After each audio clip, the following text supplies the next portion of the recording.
I'm Jill Rowe, and in this episode of the Different podcast, Steve Chalke and I talk about pivotal moments and pivotal people. We reflect on those relationships and people who have shaped us and even altered the trajectory of our lives. We talk about tributes at funerals and the legacy we can create. And we discuss how interdependence is vital for all of us to flourish, rooted in glorious diversity and not sameness. And we explore how we can walk alongside others intentionally, knowing that as we do this, we are changed and transformed too. We hope you enjoy this episode. Hey Steve, we're back again. We are. The next episode of Different. It's really good to see you, by the way. And you, Jill. And it's going to be different. I've got a few notes in front of me, and I call this Significant Others, which is intriguing, isn't it? I've just led a leadership residential. So I was away last week, and we give the people who come on that programme a piece of homework. Ah. Yeah. So they have to write basically a life sketch, a historical sketch of their life up to that point. And then we invite them to look back over it and identify pivotal moments and pivotal people. And it's always a really interesting exercise for them and can be quite taxing. But for some of us, it can be quite life-bringing as well. Yeah, enlightening, I guess. Yeah, because you see things you've never thought of. Yeah, you stop and recognise them. Yeah. Yeah. And the people piece is really interesting. Pivotal people, like when you look back, you go, oh, there's those people and that person and that person and that person. And you suddenly realise that your life story is littered with people who've influenced you and shaped you and mentored you and helped you and supported you. So for you, Steve. I was going to say for you, who are some of those people? Well, I've got some people. You run the course. I do run the course. I've got some people I'll mention. But as you, I mean, you know, you're a little bit older than me. So there's a little bit more to look back over. But if you were reflecting over your life, can you identify, you know, two people maybe who've had a big impact on you? Yeah, well, the first is my mum. Yeah, now I'd say my mum instead of my dad. My dad was great, you know, but my mum was extraordinary, totally extraordinary. I still say, I probably said to you before, that my mum was the most energetic, hard-working, never giving up person that I've ever met in my life. And I'm not saying that because she was my mum. Do you know other people you say? I mean, she's just extraordinary. My mum and dad were so poor, she had absolutely nothing at all, and she just she was relentless. Her resilience and her ability to keep going was just phenomenal. And that's where you got it from. Yeah, well, I don't know. But honestly, she was something else, my mother, and she died a few years ago. But as a child, I just used to sit in awe of her ability not to give up. We lived in real poverty, and she married my father, who was a dark-skinned Indian. She was a very light-skinned white English woman who went bright red in the sun rather than anything else. And members of her family rejected or distanced themselves from her because of her marriage choice. And my dad found it hard to get work because of his colour at the time.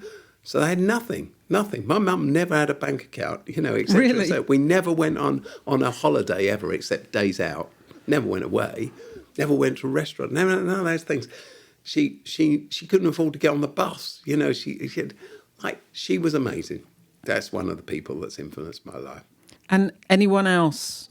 I remember you've talked before about people who you thought were really old, but when you were young, you've talked about people who were really old, but actually they weren't. They were just like, in their 20s. You know, or I know you studied at theological college, I went to theology college, and I went there because I started going to the church youth group, and it was run by these really old people.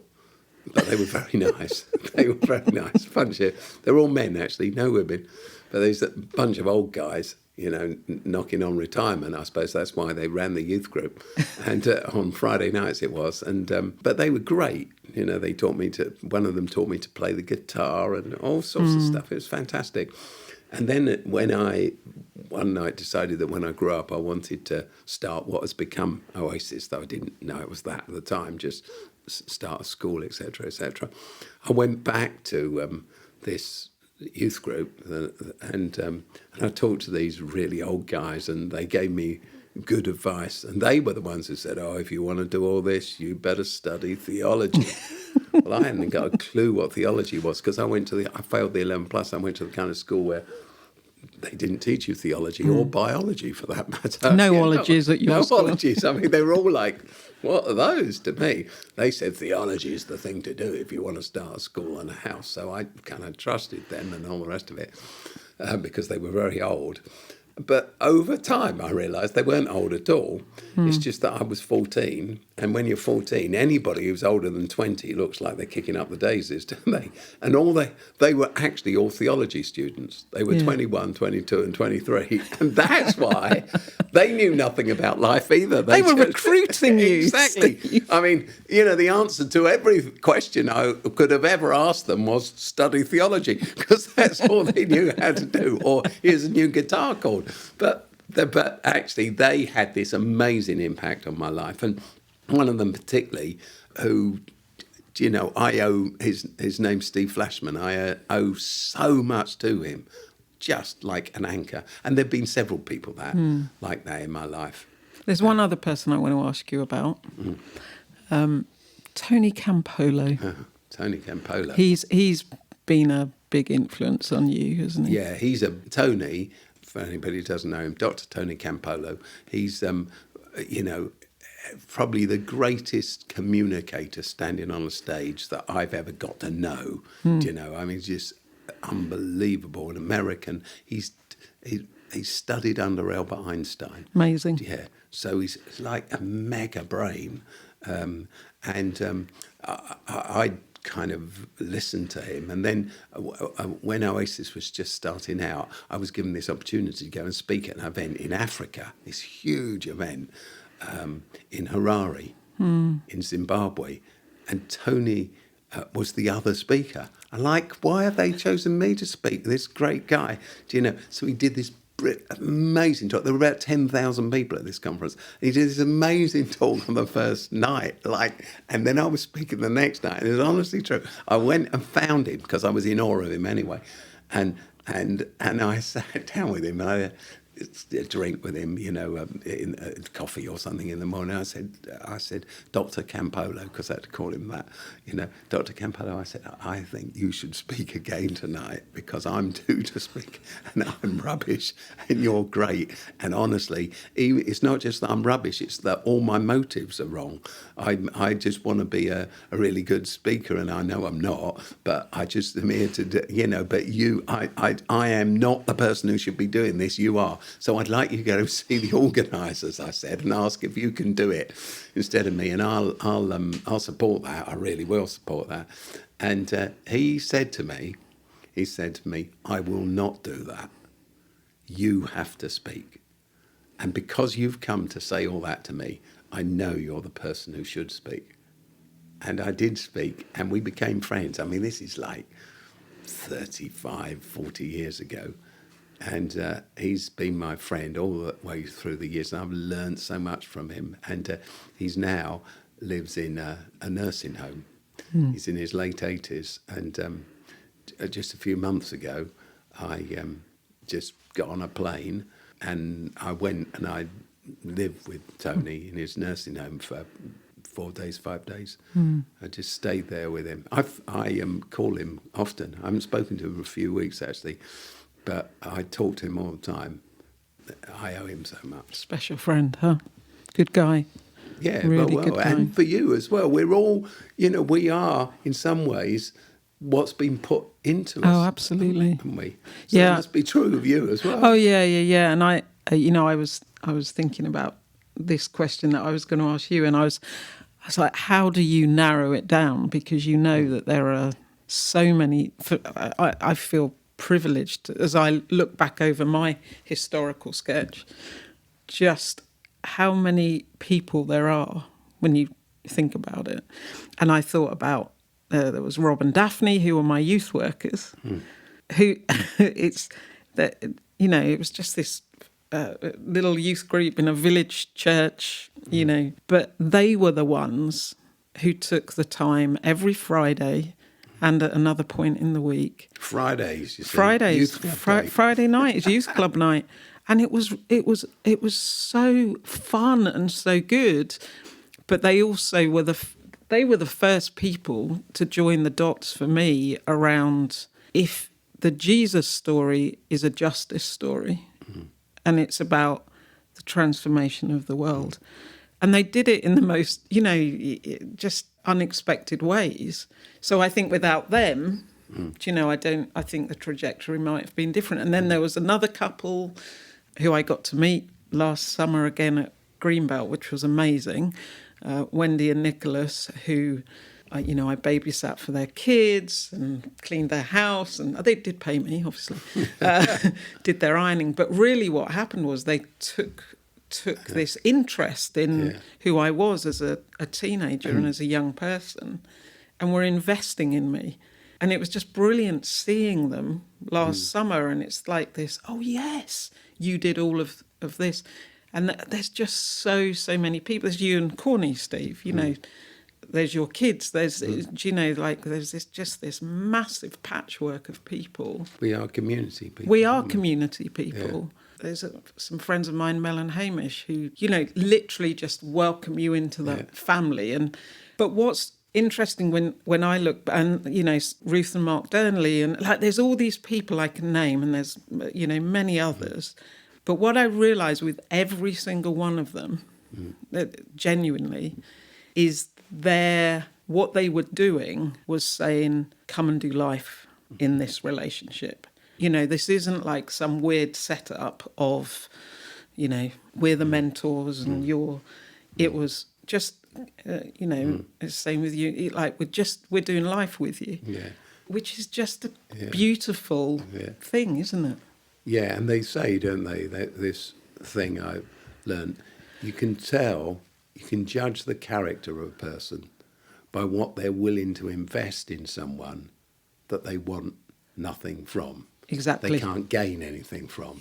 Because, people suck up to people that they think they can get something from. But I know some of those people. That's that story, isn't it? And that's certainly the story of the people I talked about. Tony Campolo, what could I give to him? Nothing. And yet he invested and has invested his life in me for 40 years for no gain whatsoever to him. That's an extraordinary thing, isn't it?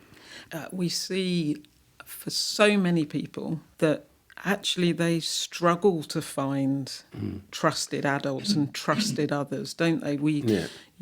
Lots of young people, it's the thing that would make the difference in their lives is to have adults step in and invite them into their life. I think the other thing is you can be influenced hugely as well by someone you don't know, don't you? So I was telling a friend of mine this story last night, actually, and I haven't told this to anyone for a long time. But years and years ago now, our oldest daughter worked in Thailand when she was, 19, 20, 21, 22.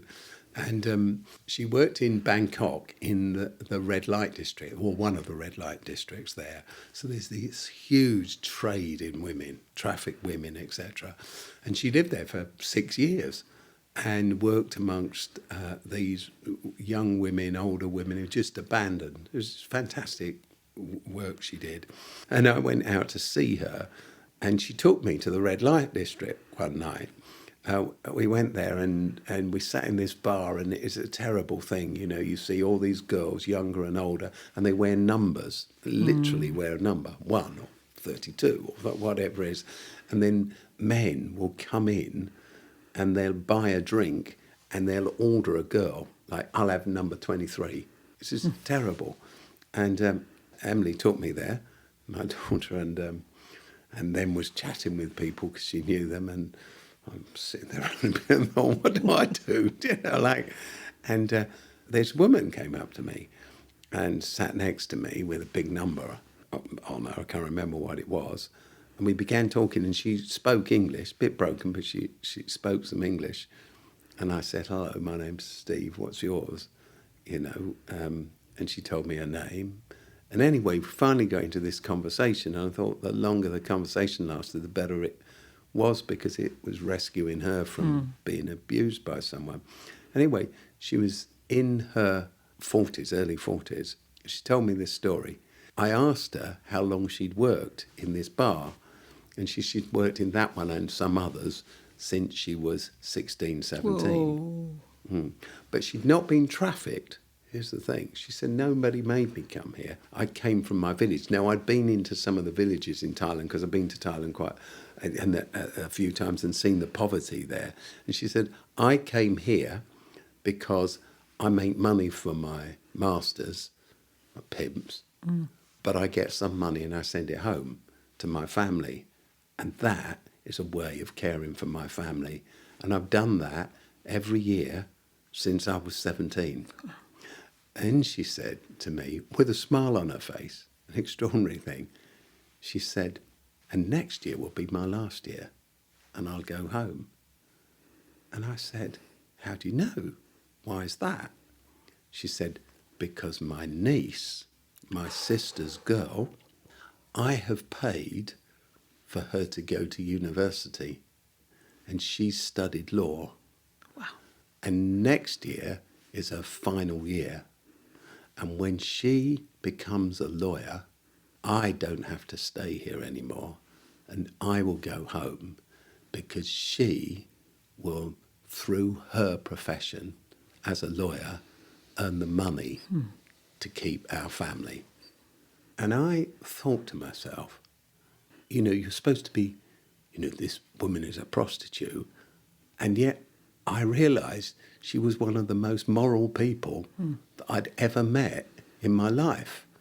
And the sheer laying down of everything you have and the giving up of everything for others. And an extraordinary example. Yeah. It's, to use a big word, quite Christological. It kind of turns everything on its head, doesn't it? Here is this woman, and I walked out that bar that night. I talked to Emily about it. I'm like totally in awe of this person who was more than me and was ready to give everything for others. She hadn't even seen them for 20 years. That was the extraordinary thing. And that made a big impact on me, as you can tell. Yeah, no, I can. And there's definitely something, isn't there, about we need others to do life well. Don't we? Every human needs other humans. We need one another to thrive and to flourish. If I'm going to accompany other people in their lives, I have to sacrifice something, don't I? I have to choose not to just want to do my thing the whole time. I often say to myself and say to others, there's only one thing harder than belonging to community, because people say, oh, you know, I don't want to turn up, I don't want to give myself, I've got better things to do, why should I be here? And I always say, there's only one thing harder than belonging to community. And as I say to myself, and it's not belonging to community, because it is a big thing to give yourself to others and to their needs. But the point is, unless you do, then when you need it, it's not there for you. You know, so it is tough to, you know, I find it tough to get up and go out when it's cold or dark and get involved in someone else's priorities. But it build such community. At the risk of telling too many stories, at Oasis Church in Waterloo, some years ago, there's a young boy who went to our school, our primary school, and he was at a project about the Second World War, and then there was an old, wonderful man in our church who lived through the Second World War in the Blitz in London, and they were like 70 years apart in their age, and I introduced them to one another, and so my older friend spent lots of time helping this young boy with his Second World War project, Blitz project, which turned out to be the best in the class. Of course it did. that kind of stuff. And what was wonderful to me was they struck up this friendship that went on for years, and then the old man died, and I took his funeral. But this will live with me forever. This young boy came, this is a few years on, came to his funeral. And when you take a funeral, the funeral service was in the church building, and then they put the coffin in the hearse. And then I, as the minister of this thing, I rode up front with the driver, do you see? And as we pulled away, I looked at the curb, and there was this boy who some years ago I'd introduced to this old man, and he stood on the curb crying.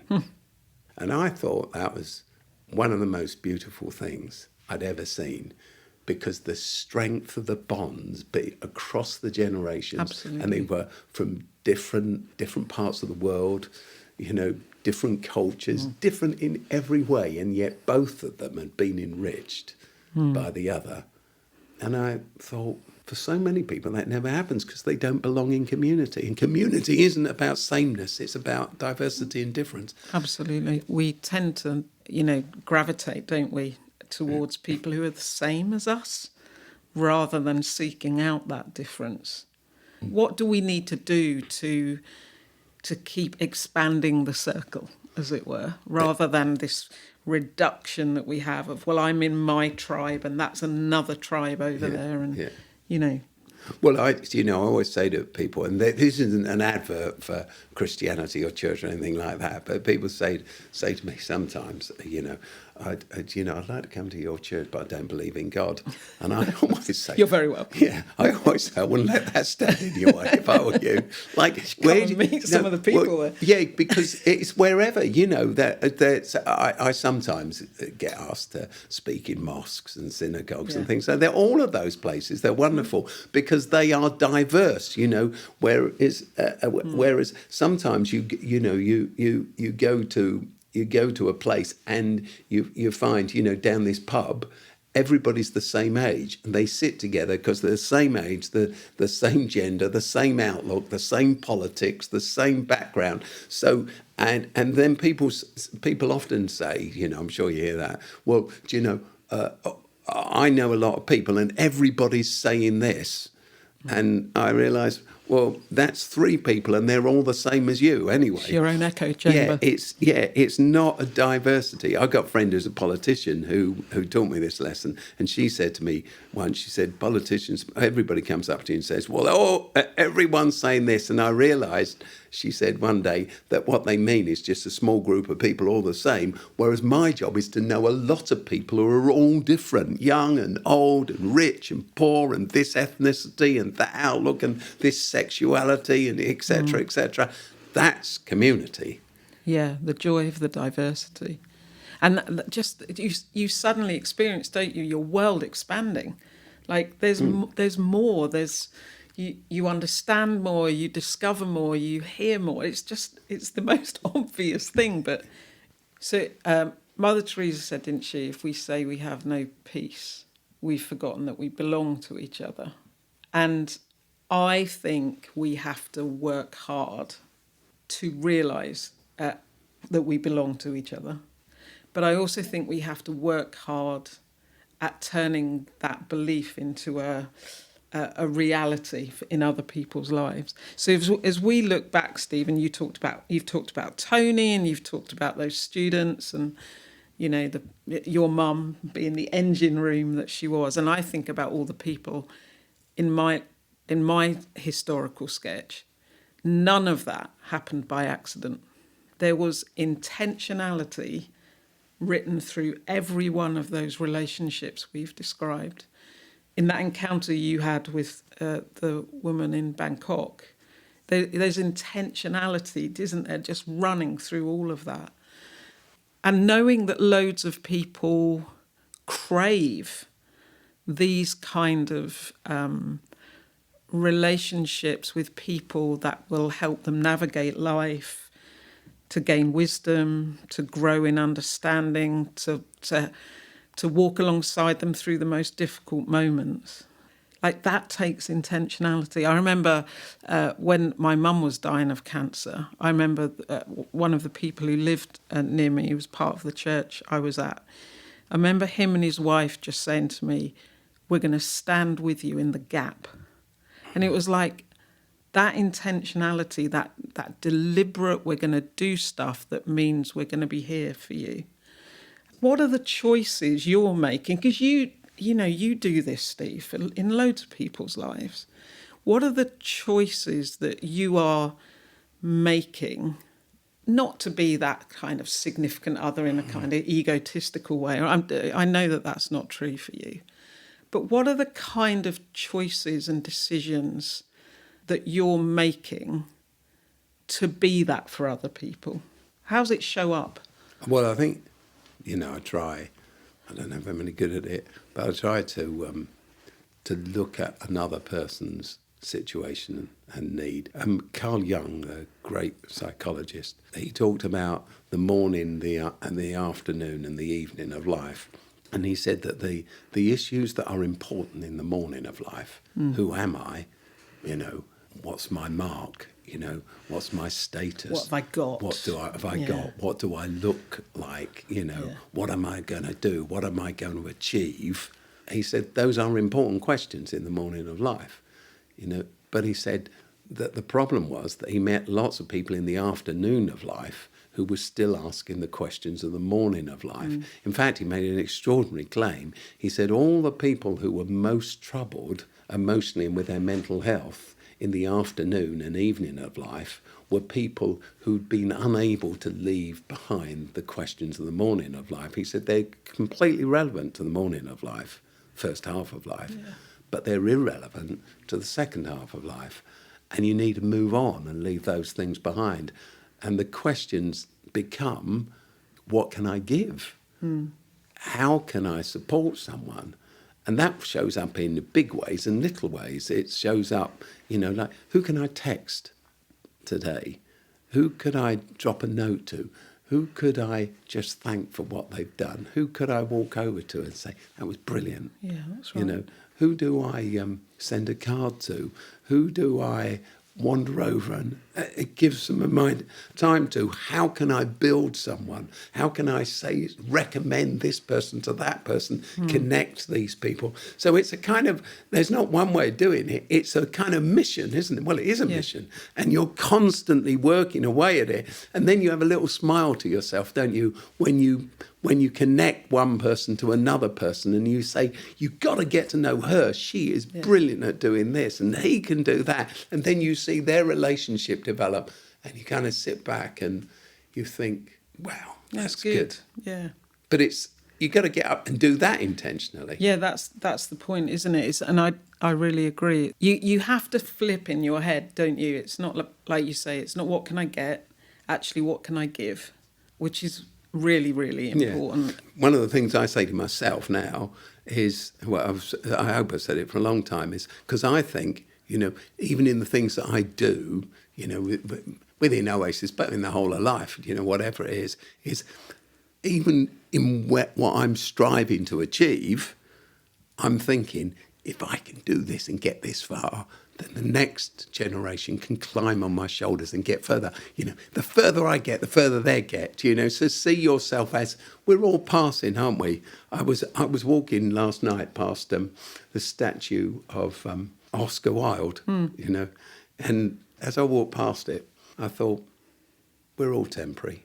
We're only here for a few years, really, aren't we? So it's what do I leave? What's the body of work I leave, which might be in someone's life? Speaking of which, Jill, I know that tragedies occurred in your life just in the last few weeks, because your sister, who I knew well and loved and am grateful for, but she was your sister, your older sister, and she died a couple of weeks back. She was an extraordinary person. She was, and again, a massive impact and player. You know, if I was writing my historical sketch, she's in there, for sure, absolutely. There are so many things that I could say about that, but one of the things that I put together, the tribute for her, first part of her funerals, the cremation, because I was asked to write it and give it. And I was thinking about how she expressed her love for people in the way that she used her time. And it was often so sacrificial rather than just protecting her time for herself. And I think that's part of what it takes, doesn't it? To be an influence in anyone else's life, there is a flip, there is a choice that you have to make around your time. And I think in my big sister, in Chrissy, I just saw that so clearly and so well. But one of the other things that I think I've come to realise, and I know I just said about 3 minutes ago that it's not what you get, it's what you can give. But I've realised for myself that you do get something. You do get something through this privilege you have of being in and around other people's lives and being able to help in or support or care in any way you can. And part of it, for me, I've come to see is that it pushes me to think about what kind of human I am. Like, it really pushes me to think about, you know, to almost do that inventory of my character. Like, if here I am going to be this person in these people's lives, then I need to take seriously who I am. To work on yourself. Yeah, to keep working on myself, which is an incredible gift, isn't it? That when you choose to not engage in other people's lives and to keep that kind of, you know, I'm just going to focus on me and all the rest of it, you tend not to do that work of, you know, who am I and sorting myself out. But when you are involving yourself in other people's lives, in a caring, helpful, mentoring, whatever kind of a way it is, I've realised it makes me think about who am I and who am I becoming, and to seek to keep being the best version of me that I can. So that's quite a thing. It's quite a thing.